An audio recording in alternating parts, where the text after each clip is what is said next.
Dakar, 27 janvier, revue de presse de l'APS, les questions politiques continuent d'intéresser les journaux qui tentent de lever le voile sur les jeux d'alliance qui se dessinent, à moins d'un mois de l'élection présidentielle du 25 février.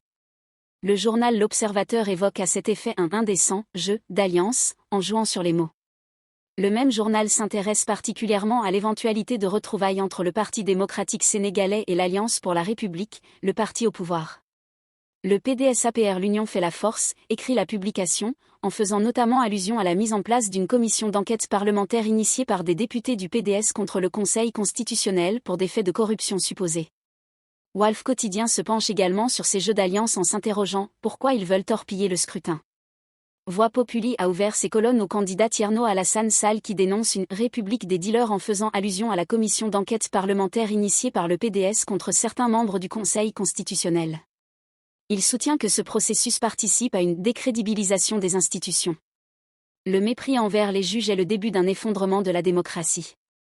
Le journal LAS a décidé de s'attarder sur ce qu'il appelle les limites objectives d'une commission parlementaire. Le journal Le Quotidien ouvre ses colonnes au Premier ministre qui rassure sur la tenue à date de l'élection présidentielle du 25 février.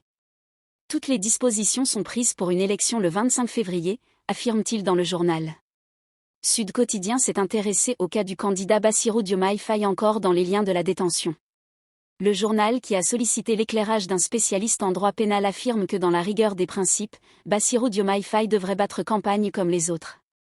Un autre expert électoral dit également dans la même publication que dans certains cas, il arrive que même le droit électoral déroge au droit commun. Le Soleil est intéressé par ce qu'il appelle « la montée en puissance » de la Brigade nationale des sapeurs-pompiers qui a réceptionné la veille quelques 515 véhicules et engins spéciaux pour un coût total de 91 milliards de francs CFA. Le journal Le Quotidien a fait une large ouverture sur la justice en donnant la parole au premier président de la Cour d'appel de Dakar. Selon Amady Diouf, le mépris envers les juges est le début d'un effondrement de la démocratie. Abonne-toi pour plus de vidéos.